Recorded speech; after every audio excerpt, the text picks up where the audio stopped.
Hello and welcome to the Everyday Adventure Podcast. My name is Nikki Bass and I will be bringing you thoughts, ideas and stories from some incredible guests to hopefully inspire you to live more adventurously in your everyday lives.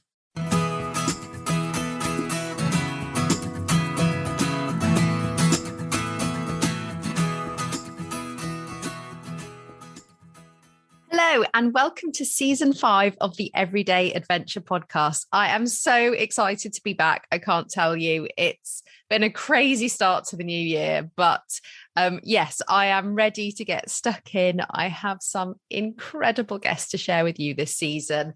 And I can't say even 5 seasons in that my enthusiasm is starting to dent in any way.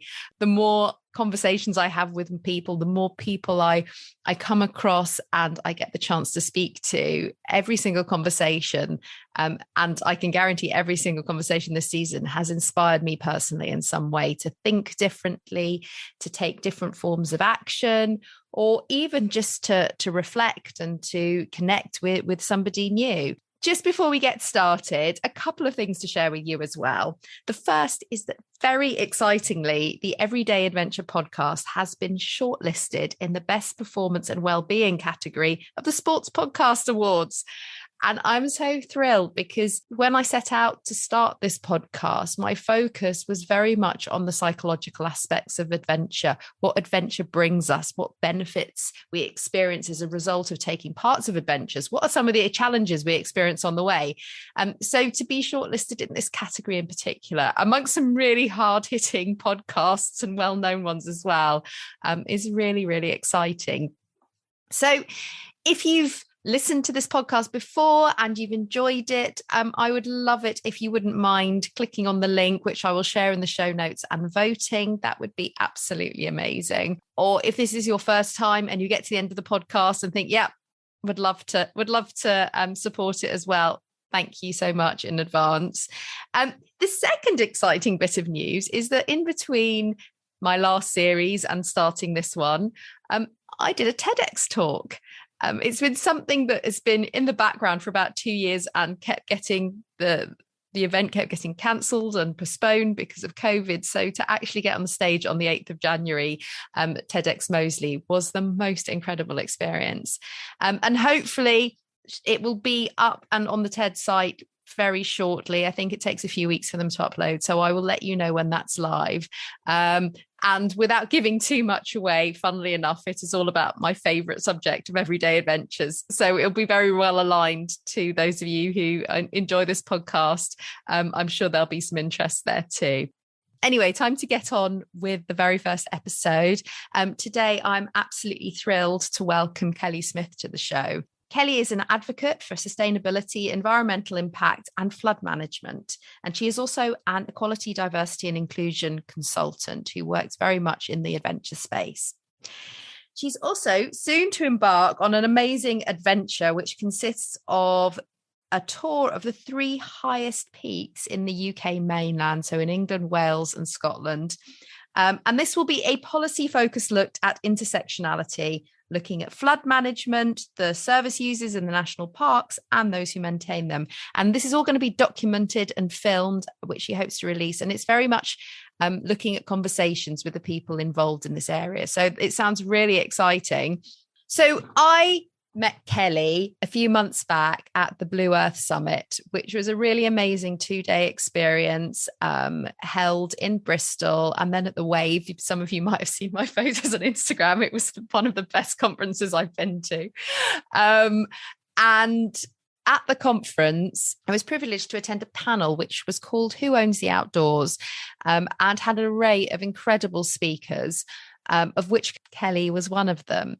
The panel was focused as well as on diversity, on sustainability, on inclusion. And one of the things that really struck me that Kelly talked about was about our multiple identities, how we can be known for one thing, but actually there are a number of different aspects to our knowledge, to our expertise, to our personalities.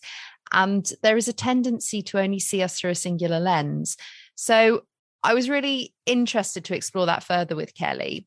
And then I was lucky enough later on that day when I was watching another panel to sit next to Kelly. So obviously I accosted her and asked if she would come on the show. And I'm delighted that she agreed to. So Kelly, welcome to the show. It's an absolute pleasure to have you here. Just to start off with, just a little bit more about your background, how you came to be involved within sustainability. I know you're a regional coordinator for Black Girls Hike, and your own passion for outdoors. How did all of those different aspects of your life sort of begin to combine and intersect? Well, I think I'm really, really lucky. I'm one of those people that grew up doing outdoor activities. I'm really blessed and fortunate to be able to say we always went for walks on a Sunday after church. We, as a family, went on lots and lots of holidays. I grew up skiing and all these different things, which meant that I've always been in the outdoors. It's just been something that I've loved and had the opportunity and access to from childhood, and it's just carried on into my adult life. When I moved to Brighton nearly 10 years ago now, how long has it been? 2014. That crept up quickly. It goes so quickly, doesn't it? I literally moved onto the South Downs. I moved on to right on the edge of Brighton. I was a 20-minute walk away from the South Downs National Park, and I just walked those hills every day, and it was the best experience ever. I found Black Girls Hike over COVID in the first lockdown season 1. I found Black Girls Hike because I was looking for more femininity in my life. I know that I needed more women, more inspirational women around me. And from that, I really got to understand and see the barriers to the outdoors and understand that not everybody had the access to the outdoors in the way that I did. And that really gave me an appreciation for it. And I've kind of just snowballed into something that I never expected. I'm now in a realm that I don't even know if I know what's really going on every day. But we're here and we're having a blast. So yeah, I am the Black Girls Hike Sussex regional lead. And I also support with some of the events and public speaking events and all the other amazing things that Black Girls Hike have got on board. I'm involved with a couple other projects, so the Black Trail Runners Association, Black Riders Association. There were just so many great outdoor projects that I've ended up joining and getting a part of just as a result of making myself known in the outdoors, I guess. Just coming in there like a little bull in the china shop. But yeah, here we are. Amazing. And it's so interesting, isn't it? How you start, like you say, you sort of start one thing or you pull at one thread and just go, oh, yeah, this is interesting. I'll give this a go. Or, I really want to be involved here, and how it has this effect of opening more doors and more opportunities. And, and it has been amazing to see, so many different groups from, I guess, from my point of view, I guess a lot of it, partly because of lockdown or the various lockdowns, is, over Instagram, seeing different groups emerging, different sports, different aspects has just been really interesting. And I know you're currently, is it studying for a master's in flood management? Is that correct? Yes, I'm currently doing my master's out of the University of Chester as a distance learner. My master's is in flood risk assessment, modelling and engineering. And yeah, I'm still there, but we're chugging along slowly. I mean, hats off to you. I've done a distance learning master's, and it was an such experience. A challenge. Yeah, oh my gosh. Just having that, no one to talk to, everyone's in their little cube, and there's only certain lecturers that demand that people turn on their screens. So I've technically gone to a university that I've only ever been to once, and I don't know anybody that I'll be graduating with, and it's just such a surreal experience. So that will be interesting. Well, it is interesting. No, I think, well, this is it. I mean, I think we've all got so used to, in a way, sitting in those little boxes on a screen. 100%. But at the same time, it still doesn't make it sort of any easier, because I think half the thing with the masters as well is actually you want to know if you're in the right, Am I doing the right thing? Am I doing the right thing? Am I on the right lines? And a couple of times I've just gone completely off on a tangent. And I was like, well, I've got no one to bounce my ideas off against. So how am I supposed to go in the right direction? But those are the joys of distance learning. Absolutely. And the new normal, as we call it, everybody's in their little squares. Completely. Yeah. And so in terms of the topic of your master's around environmental protection, around flood management, what sort of compelled you to want to study that further? Where did that, passion come from? Well, I suppose, first of all, it's important, and I think this is what you picked up on in my initial speech at the Blue Earth Summit. We are not a monolith. We are layered, we are complex, and we are multifaceted individuals, all of us. And I came through a career of construction. So I've done 10 years in the construction industry, and then I decided to go and do my undergrad. And my undergrad was in a very traditional route. I initially thought, okay, do an undergrad. It was in project management for construction. I was already a site manager. I thought that was going to be my next, in terms of career progression. And then COVID hit. And I was like, okay, so what do we do now? And luckily in my final year, I really got into sustainability. There were more and more modules on sustainability. And it's not like I didn't see the errors of the construction industry before I went to uni. I think they're there, they're evident. But I think because it was my everyday bread and butter, I was so desensitized to the wastefulness, and the extent to which they are unsustainable is more than anyone out of the industry could imagine. It's just waste on another level.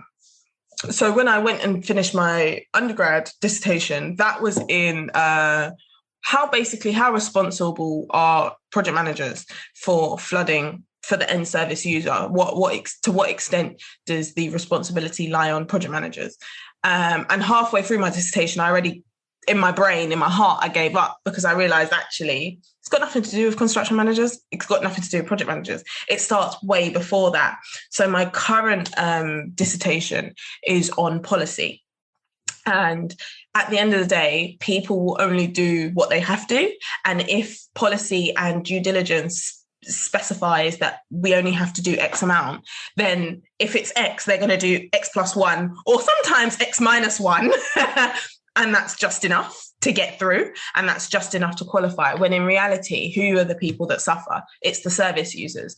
And what I was then finding that through COVID, I was meeting more and more people outside of my industry, and they had no idea. They had no idea how limited protections they had. Even new homeowners had no idea on what the repercussions were or what the implications were of buying new builds. They had no idea what all of these things meant. Even in terms of things like Grenfell, and no one was held responsible to today, nobody's been held responsible. They've got no idea in terms of how that works in terms of legislation and things like that. I was completely blown away by how little the average person knows. So for me, the only way to tackle that is to go straight to the source and straight to the governing bodies. And for me, in environmentalism, in construction, in sustainability, that's policy. That's so interesting. It was, as you were speaking, I mean, and interesting you mentioned Grenfell as well, because I was just thinking as you were talking about those policies, about how, there's been such an outcry about, standards not being met, or just enough standards being met, and that side of things. But like you say, from the perspective of an average person, how little we have, how little knowledge, how easy it is for us not to know this. But also, like you said, that those people who are managing the project, who get held accountable, but actually if it's not picked up at source, if it's not government policy, if it's not where people, I think it comes back in a way to this wider sustainability argument and discussion that around, well, we can go and do our recycling, or we can go and make very expensive food choices that are only available to very few people around buying organic. But actually, if at a central governmental level, that the will, or that engagement isn't there to try and to actually set those standards, those points at which this is what is the basic expectation, and to provide and to make it financially viable, then it's really challenging. I think sometimes it's quite unfair incredibly unfair to put pressure on individuals, because I think in realistic terms, I'll give you a real life example. Black Girls Hike came under a little bit of scrutiny this year, or last year. The winter of 2021, Black Girls Hike came under a little bit of scrutiny, and it's Rianne by herself. If anyone knows Rianne Fatanikan, there's loads of podcasts on her. She did a podcast for you. She did, yes. One of my first guests. And, she was very trusting. She's amazing. And there was criticism because she went to South America and had her first holiday, which is well-deserved. And people were saying, is that sustainable, that she took a plane and all these things? And I said, well, in reality, the average person doesn't contribute that much to their overall eco footprint. The amount of time, I think Elon Musk took one failed space mission, and I think that was equivalent to 13 billion tons of emissions, which the planet, all of us, all 7 billion of us, couldn't do in his one attempt. So I think to put that kind of pressure on any one individual is so unfair. And we as people, we're normal people at the end of the day, we do feel the guilt, and we think, what more could we do? Could I recycle a bit more? Could I, we're already, I think most of us and most of the people that will be listening to your podcast are already doing the right things. We are recycling. We're not buying into fast fashion. We're not, supporting the Amazons of the world. We are trying to behave as sustainably as possible, and making us feel worse when we're trying our best, I don't think is helpful, and nor is it encouraging. So I think keeping that in mind is very important. No, completely. And it's also touches on that point that when people do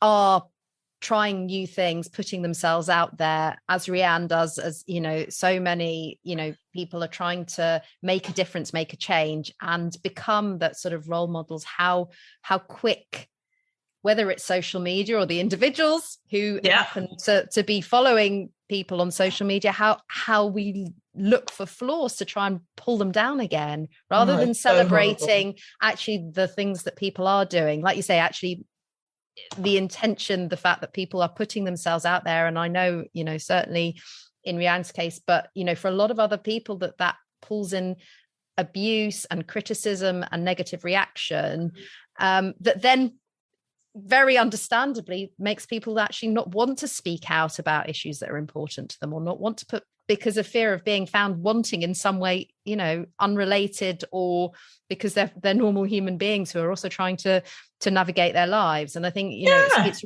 and it goes back to that point, like we said, around how we're complex and there are so many different aspects to us. But because I think, not so much because of social media, I think because partly that's how we make fast track assumptions in our brain about people. It's like we want to see people as one-dimensional because that's just not the case. We are so layered. We are so complex. There are so many things going on beneath the surface, and I think people often just take that one small aspects of whatever we are, and we're more than that. We are mothers, we are wives, we are sisters, we are friends, we are, we're so much more than that. We are ecologists, we are sustainability advocates, we are podcast makers, we are psychologists. There are so many things that make us who we are. And if we messed up on that one, I didn't remember to take out the recycling bin today, do you then get thrown in the exile for or what do they call it? You get cancelled forever to come, because you didn't do your recycling that day, or you bought a Christmas jumper because you wanted to go. Let's have some reason, and let's have a little bit of compassion for one another. No, absolutely. I just wanted to sort of talk about, because I know we sort of mentioned it briefly in the introduction, I know you've got something really exciting coming up a bit later this year, not that later. It's coming up. I think probably rather than me stumble my way through it, if you could explain in your own words the project, what you're trying to achieve, what you're doing, what you're putting out there. So I get super excited talking about my project, and the nerves, the closer it gets, just gets higher and higher, and the anxiety behind it just goes incredibly insane. But I've got a project coming up, 3 peaks of the 3 Isles, or 3 peaks in 3 weeks. And it's a project. It's a documented journey. I'm turning it into a documentary. It's an adventure in the UK's 3 mainland countries and how service users relate to their free-flowing rivers and national parks and their built environment. It's having a policy-focused approach at the intersectionality between the environment and their respective flood risk management systems over 3 weeks. So, in English, what that means is I'm just going to be having conversations on camera.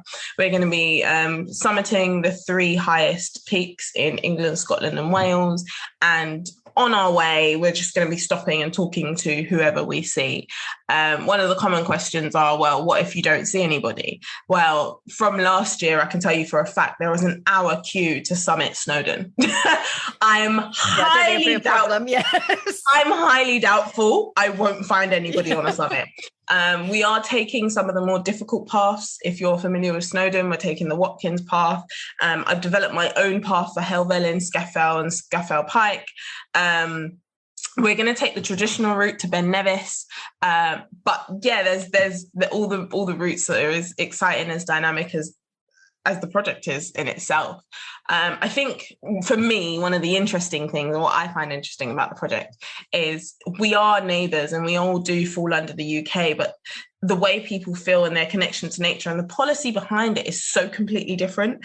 One of the things, like even one of the generic things that I find interesting in the differences between England, Scotland and Wales is something like wild camping. Wild camping is completely illegal in England. However, it's only legal on the Brecon Beacons. And the reason why it's legal on the Brecon Beacons is because the Brecon Beacons also goes into Wales. It's allowed in Wales as a form of education. However, it's actively encouraged in Scotland. And to think of even just that one small aspect of wild camping, there's so many more that covers in the environmental sector, that is covered in the environmental sector in regards to policy and how that relates to the outdoors and people that love adventure and people that love being in the outdoors and how that differs.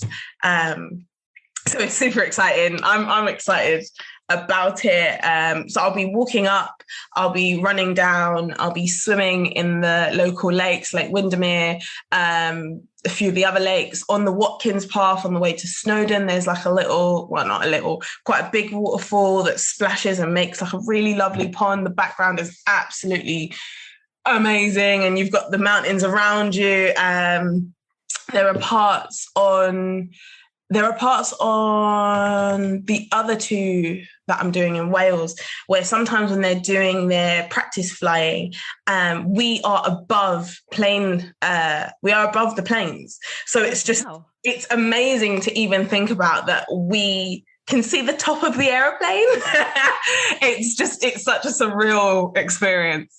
But yeah, I'm excited. You could take over. I could tell. No, it sounds absolutely incredible. And I think, what I love about what you're doing is how you're weaving in all of those different aspects of your passions and your background and your experience and your knowledge, and using it in a way that not only is it about people's love of the outdoors and the environment that they're in, but also what does that mean in terms of, like you said, from a sustainability point of view, in terms of thinking about what do they even know about the environment that they're in? And as you mentioned, with the queues going up to Snowdon, and I know it's been, for all of the main peaks and, the sort of well-known areas, especially over the last couple of years, that they've been inundated with visitors, but actually that knowledge of the environment you're in and what the implications are, I think it'd be really, I'm just fascinated to sort of see where your conversations go in a way, and how much is actually known by people that, as their traipsing. I know, we've done the granny track a few times with the kids on, just on Penny Fan, and and the number of people I'm seeing come up. So you've got people running, you've got people walking with their dogs, you've got people dragging kids in, and that is just the beauty of it. You've got people running it, swimming, like you've got people mountain biking it. It's just, you've got families like yours that are just doing it for the day, and it's just so lovely to be out there on the trails. even if you don't watch my documentary, I would actively encourage anyone and everyone listening, get out on your trails. Really, really enjoy it. I think also something that I am bringing to the conversation, which will be kind of the main focal point of the documentary itself, is the stakeholders. So a part of the main part of the interviews will be having conversations with the main stakeholders, similar to like Cowspiracy, Seaspiracy, but a little bit more positive. I really want to see what those main stakeholders that are responsible for us when we're out there on the trails, what are they doing about flood and environmental policy? What is their take? How do they relate to it? And I think that's also going to be interesting to see how they come across on film. No, absolutely. I can just imagine from a professional point of view for you as well, just seeing how those, how that knowledge or, and I think also there's that aspect of the sort of financial aspect as well. How do we finance those areas? How do, because I know there are so many volunteer groups that maintain a lot of these trails that are out there, and that there is a reliance on people giving up their free time in order to maintain, dry stone walls and paths and that sort of thing. It's so even like silly facts that I love to say when I'm in the lakes is one of those stone masonry walls, 1 meter takes 8 hours of labor. Oh my gosh. I mean, that's real dedication, isn't it? And what really irks my whole soul is when people try and villainize farmers and local and rural people and say, oh, they're slaughtering and they don't care about the environment because they're over farming and all these things. And I just think, you don't know how much these people care. This is their lives. If they didn't care, they wouldn't live there. This is their whole livelihood. This is their literal bread and butter. It doesn't get any more literal than the bread and the butter. And they've got such a love and appreciation and knowledge. I'm even going to talk to one of my friend's parents who now live in the lakes. And some of the knowledge they have, just stories upon stories of, that used to be a factory that then became this, that then was a mill, that then became that. And now today it's a hotel. And you just think to yourself, oh my goodness, like, that's not even in any book. These stories need to be told. They need to be documented. And I'm super excited to be doing it. Yeah, no, I mean, what a privilege as well to be listening to those stories. I often think, incredibly so. It just made me think of, we've got a street WhatsApp group. I mean, we're not in the lakes or anywhere very glamorous at all, to be honest, next to a railway station. But over lockdown, this whole conversation started out about our road and how, one of the houses on it used to back onto a school and that the railway line used to come through it and all of this. And it was because there are people on the road who happen to have lived there for several generations and people like us who only moved in 5 years ago, haven't got a clue. We're just like, that's a house and that's a house. And, that's a house, and that's all we think about. It's all we think about. And, can I get out the front? Can I park in my drive? Can I get out the back? Can I use my garden? And coming to get me something, which they do a lot. But that's a completely digress conversation. Yes. But I think that point, it just made me reflect on that point about how we lose through not hearing the stories because they're not written down anywhere. This is people's lived experience. By not taking the time to listen, by not creating spaces in which we can have those conversations, actually part of that tapestry, part of that history of the landscape we're in, whether it's urban, whether it's rural, whatever it is, it gets lost over time. And then I can imagine that then leads to decisions that are made that are not necessarily sustainable or do not take into account the landscape because they're based on people what can't see me, but I'm nodding vigorously.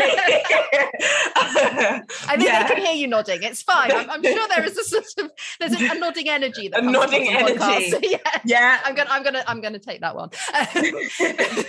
But yeah, it makes me think of all of those intricacies that we lose by constantly focusing on where we are in the present right now, and not accounting for that historical background and how people have become part of that landscape as well over time, I suppose. So a part of the project and a part of the advert that went out last year, November, was that I want to capture the voice of the hills, and the voice of the hills include all generations. It includes everybody that's on the hills. And I need to get those voices, because if we don't, they're going to be gone.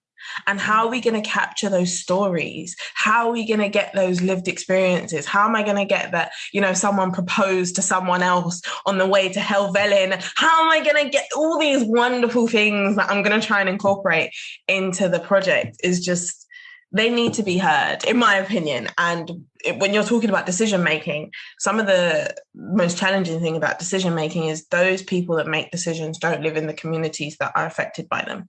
So the disconnect that happens there is often not accepted by the community that those changes are being implemented on, because there's no regional understanding, which is why farmers associations are incredibly important. Town and country associations are incredibly important. All those groups that really advocate for those voices are there on purpose, because they have value and they have such a richness and culture that they bring to the hills. And I want those voices heard too. So, yeah. Gosh, it sounds absolutely amazing. I mean, I can't wait to see it. And yeah, I mean, I'm not surprised you're so excited about it. I'm excited. Yeah. I'm doing it, and I'm like, yes. So, great. I mean, I could carry on talking about this for a very long time, but I'm conscious I probably need to sort of bring this to a close. But I guess, I mean, one of the questions I usually ask my guests is sort of, what one piece of advice would you have for somebody who's listening to this and who wants to, either live more adventurously or take a project forward that they've been working on. But I guess also in your case, it'd be, listening to the conversation that we've just had around, sustainability, around the importance of connection to place and hearing those voices. I mean, what's the one piece of advice you would give someone who wants to venture out into these places, but maybe, wants to find out more or connect more deeply with what's going on than simply turning up and doing something and coming away again? I think the most wonderful thing that is so underrepresented is having a guide. Mountain leaders are just that. They are people that are experts in the mountains, in the hills. They know their way. They know the maps better than the maps themselves. They know trails. They know all this valuable information. They know about when the weather's good. They know about who owns the land. They know about the gates that you can walk through and the gates that aren't so great to walk through. I would highly recommend you getting a mountain leader. I'm not allowed to advertise.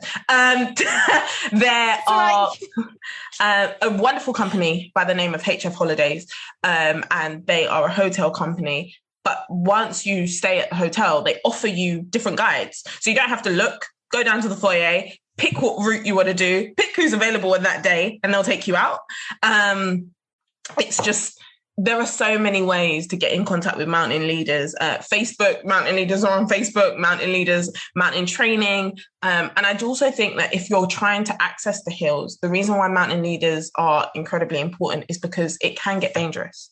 And mountain rescue this year, last year, 2021 and 2020 were inundated with freak accidents of people that just didn't expect the wildness of our wilderness. They didn't understand how really, really rugged the UK mountains and hills can get. And as soon as that weather takes a turn, it gets incredibly dangerous very quickly. I think they were saying on some summits, it was taking them 4 hours to get to people because of just the inundation of people out on the hills. And I'm glad that people are out on the hills. I'm glad that people are enjoying them. Just keep coming, but come safely. Think about your kit, think about your nutrition. You wouldn't, when I take people out for walks, I say to them, you wouldn't go to the gym and work out for 4 hours without bringing a protein bar or without having sufficient nutrition. You wouldn't go without water. You wouldn't go without your gym trainers or your gym trousers. And that's what mountain leaders do. They tell you how to pack. They tell you what to wear. They tell you the abilities that you're going to need. I cannot advocate for mountain leaders more. And it's not just because I'm nearly a mountain leader. So yeah, I'm a training now. Oh, that's incredible. And because of that as well, even more amazing, I think that you're advocating for it too, because I think Yeah, I think there's something really interesting, particularly around, I mean, it's such great advice because particularly around walking, around hill walking, because we can, if you've got accesses and you've got a car or you've got a train, you can get somewhere. There's nothing just stopping you starting at the bottom of a trail and 100%. starting to walk, which is the beauty of it. And that's why it is so wonderful because, actually then, like you said, all you need is to get there. But at the same time, if you turn up in a pair of, plimsolls that don't have a rugged sole or something like that. If I told you all the stories, I've had people turn up in flip-flops, I've had people turn up in slides, I've had people turn up in those pump trainers, I've had people turn up in Ugg boots, I've you name it, I've had it. I've had people turn up with no extra layers. And yes, I understand the day may start out incredibly warm, but you never, especially as the altitude you gain in height, the wind speeds pick up, the temperature drops. These things change as you get higher up. And unless you're tuned into specialist weather services, you're not going to get the information on the hills because it just doesn't apply to normal people. So yeah, those are some really important things to consider with hill walking, mountain walking. No, I think that is absolutely fantastic advice. And it's the first time I think I've had that as a piece of advice in a way directly linked to thinking about getting out in the hills as well, because I think while we'd often take lessons or take a guide if we were doing something what we consider to be really adventurous or learning a new sport or a new skill, often, like I said, we don't need to do it to get out there, but at the same time it makes such a huge difference. And if nothing else, going back to that point about learning about the area you're in and hearing those stories would just be absolutely, what you're missing in that sense. I think having a real appreciation for the area, really getting in touch with if you're visiting the hills. Did you really visit the hills? Did you really find out about the locals? That's my take anyway. Amazing. Kelly, that has been so incredible. Thank you. Like I said, I could genuinely keep talking for hours on this, but I'm conscious probably that my computer's going to run out of battery because I was really well prepared. Honestly, I'm a total pro at all of this. Absolutely. My brain's exploding. But if people want to find out more about you, want to find out more about the project and want to follow along with your journey, where can they go? So my website has everything on it. So Kelly Smith on the Go, www.kellysmithonthego.com. You can follow the project. You can meet the team that will be doing the project with me, my film team. You can join the project if you want. You can become a supporter of the project. You can follow my Instagram page, my Strava page, my LinkedIn. All the links are on my website. So and all my handles are the same. Kelly Smith on the Go on Instagram, Kelly Smith on the Go on Fitbit, Kelly Smith on the Go on Strava. My website, Kelly Smith on the Go. Awesome. So no excuses then. Everyone there are no excuses. And I'll pop all of those in the show notes as well, so people can access them really easily. Thank you once again, Kelly. That's been absolutely amazing. I wish you all the very best with your Thank your you journey. so much. And I can't wait to see how it goes. Oh no, It's been an absolute pleasure. Take care. Okay. Thank you. Bye. So a massive thank you to Kelly for being the first guest of season 5 of the Everyday Adventure podcast. I was so energized at the end of our conversation. I really hope you felt the same way. I wanted to pick up this week on the point that was made around the standards we hold other people to and to ourselves, and how it's so easy to look for flaws or to see the flaws. And I think the reason it's important, because I think it is that often that feeling of being judged ourselves that prevents us from taking on new challenges, new adventures, whether they are physical, whether they are psychological. It's the what if it goes wrong? What will people think of me? Who am I even to be doing this? And so to get past that barrier and to try something new is huge in its first place. And then I think often we see people's journeys at the point at which they've become successful or which they've had some form of traction. And at that point, often the envy can kick in, or the sense of, oh, well, they've got it all sorted, or they knew what they were doing. And I think it's sometimes helpful just to pause and think that everybody's journey, everybody's adventure starts somewhere, and that applies to ourselves too, that we're allowed to be the beginner. We're allowed to be the person who doesn't have a clue. And that we're also entitled not to have to share all of ourselves when we're taking on these things. It can be helpful to tell everyone, I'm going to try this new thing. And particularly if you're starting a community project and trying to get people engaged, obviously it's really important to share. But I think there's also an element of protecting yourself a bit, of going, it's okay if I don't want to fully give of myself in order for this to be a success. And also I'm entitled to some space and privacy to figure this out on my own, that none of us have it fully nailed, that none of us have a total grip on everything that we do. And we need to be allowed the space to figure that out. And that maybe we need to give that permission to ourselves too. Anyway, I'd love to know what you think. As always, please do reach out, get in touch. You can find me on Instagram, Resilience at Work. You can find me on Facebook, Resilience at Work, or the Everyday Adventure Club. You can contact me via LinkedIn, Nikki Bass, or you can find me on my website, resiliencwork.co.uk. And if you've enjoyed this podcast, I would be so grateful if you could leave a review. Otherwise, I really, more than anything, hope you'll join me back here next week with another amazing guest to share with you, and to talk about some more everyday adventures. Look forward to speaking to you then. Take care. Bye.